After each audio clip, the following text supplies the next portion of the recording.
You drink coffee, I drink coffee, just about everyone drinks coffee. So why bother with anything but the best? Darren's Coffee is roasted at his new shop in Claremont, Indiana. And coming soon, you can order on Amazon and support the show by using Scott Horton's affiliate link. DarrensCoffee.com. Because everyone deserves to drink great coffee. Hey, all, Scott here. On average, how much do you think these interviews are worth to you? Of course, I've never charged for my archives in a dozen years of doing this, and I'm not about to start. But at patreon.com/Scott Horton Show, you can name your own price to help support and make sure there's still new interviews to give away. So what do you think? 2 bits? $1.50? There are usually about 80 interviews per month, I guess, so take that into account. You can also cap the amount you'd be willing to spend in case things get out of hand around here. That's patreon.com/Scott Horton Show. And thanks, y'all. All right, guys, Scott Horton Show. Full archives at scotthorton.org and at libertarianinstitute.org/Scott Horton Show. Follow me on Twitter at Scott Horton Show. All right, introducing Anastasia Moloney. She's written this thing for Reuters. An update on, some good news. Peace breaking out in the world for once. As Colombia's FARC disarms, rebels enlisted to fight deforestation. Welcome to the show. How are you doing? Thanks. Good to be here. Thank you. Very happy to have you here, and happy to interview somebody about something good happening for a change here.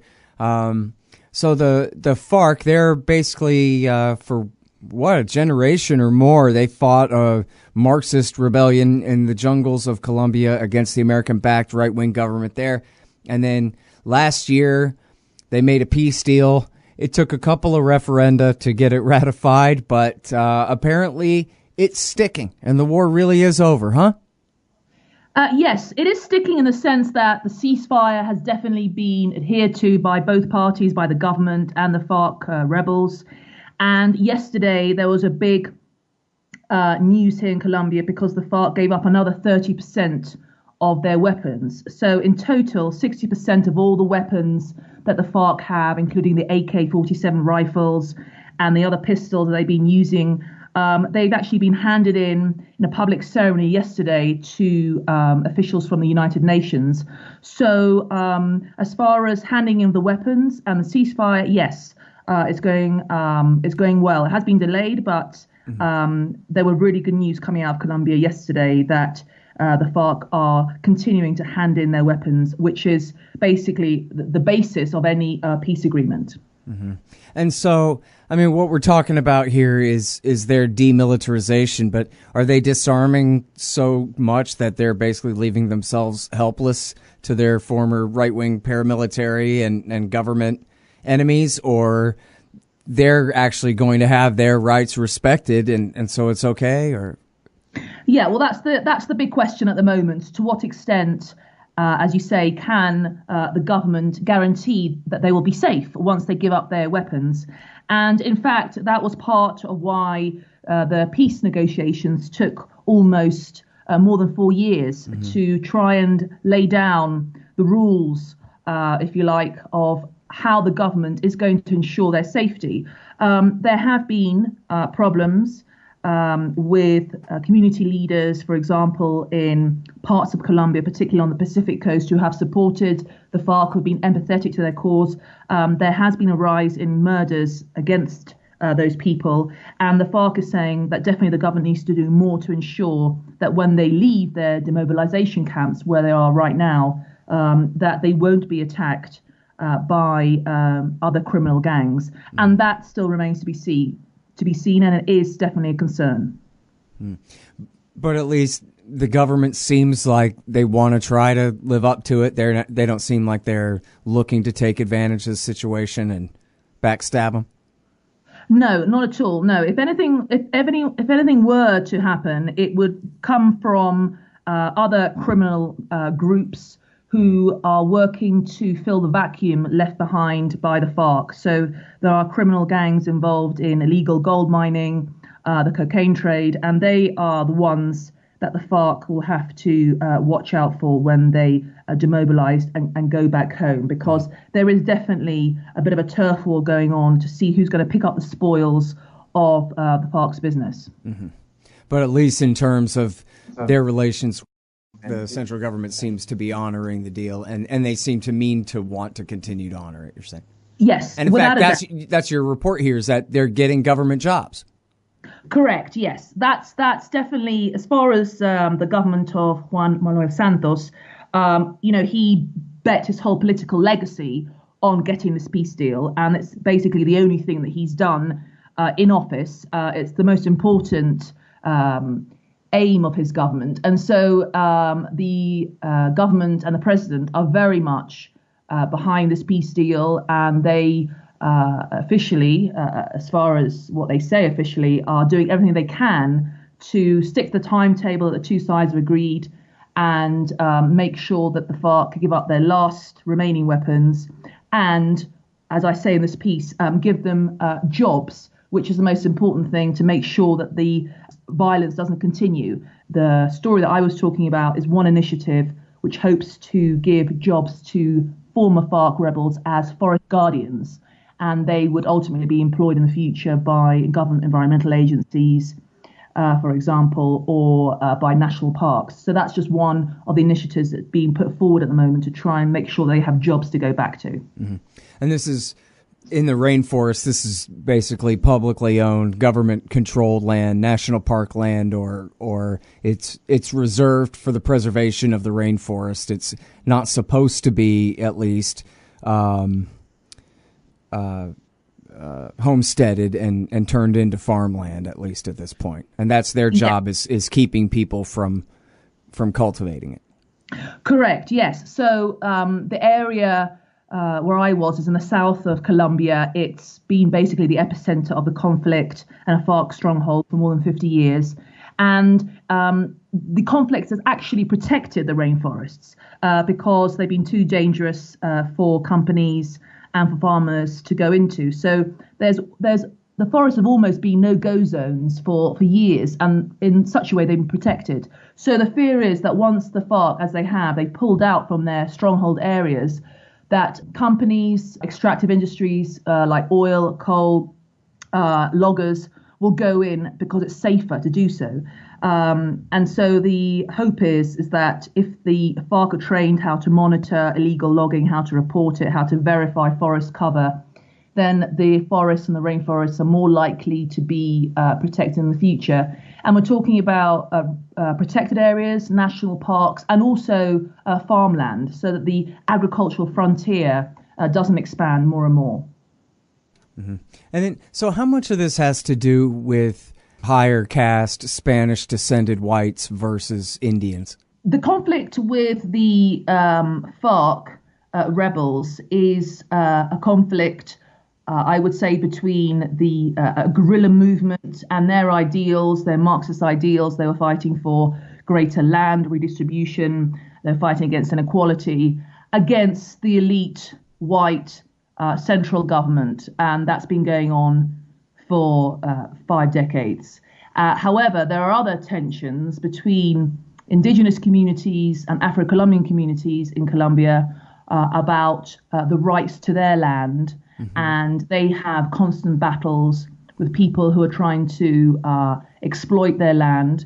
And that's another side of the conflict. Mm-hmm. But the FARC and the government was Marxist guerrilla war, hoping to topple the government and take over power. That's what they wanted to do. Mm-hmm.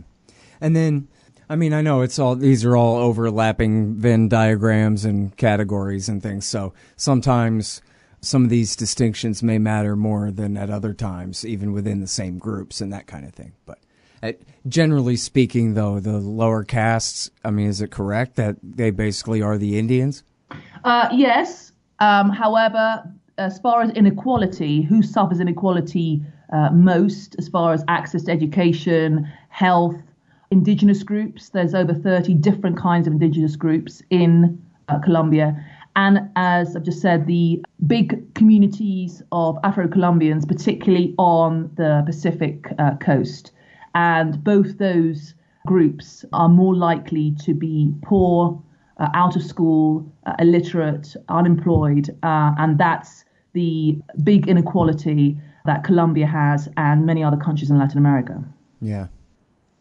Well, Yeah, it's just the way they would portray it in the media, especially, I guess, when we're talking about the rainforest and stuff, is, here's all this potential wealth and in all of this rich land for all of these desperately poor people, and yet we don't want them to cut it down. If we want them to cut it down, it's for beef or our McDonald's, but we don't want them to cut it down for their own gold mining or for their own subsistence farming or whatever it is, because the rest of the world needs that oxygen. And so we have these government programs to keep them from putting the land into production, and there's legitimate interests all around, right?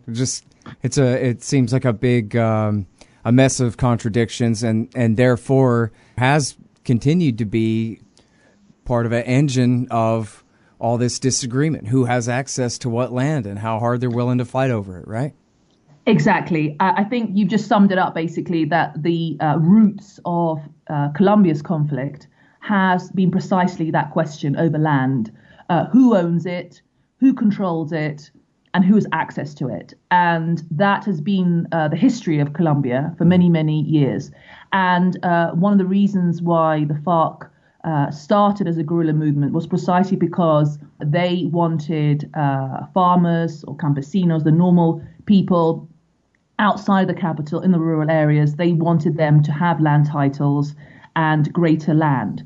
And part of the peace accord, it's a long document, 300-page long document, a big chunk of it focuses on land redistribution and land reform. And so the idea is, in the future, if all goes well, if the law are passed and the money's in place, then there will be land titles given to thousands and thousands of farmers, landless farmers at the moment. And they hope by doing that they can attack and combat one of the structural causes of the conflict, which is land ownership. Mm-hmm. When we're talking about undeveloped rainforest that's left is still the size of all of Great Britain and Germany combined. So it seems like there ought to be plenty to go around, especially when we're talking about, again, mostly indigenous people who've owned this land all along in the first place, right? Correct. Yes. And the big question in the future is a lot of that land, the rainforest, as I was saying earlier, hasn't been developed. It's basically an untapped frontier, particularly for oil companies. And Colombia is very well aware, and so the oil companies, that precisely where the conflict was concentrated, where the war went on, is exactly where the oil is.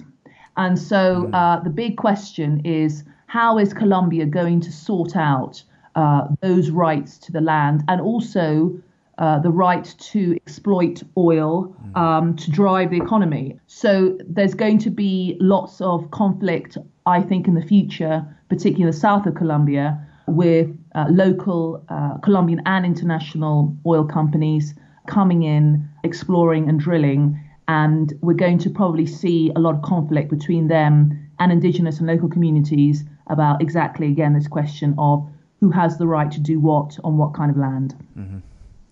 All right. Well, listen, thank you so much for coming on the show and talking about this with us. I really appreciate it. Thank you. It's been a pleasure. Thank you. All right, you guys. That is Anastasia Moloney writing for Reuters. As Colombia's FARC disarms, rebels enlisted to fight deforestation. And there's more to it than that, too. Very interesting piece there.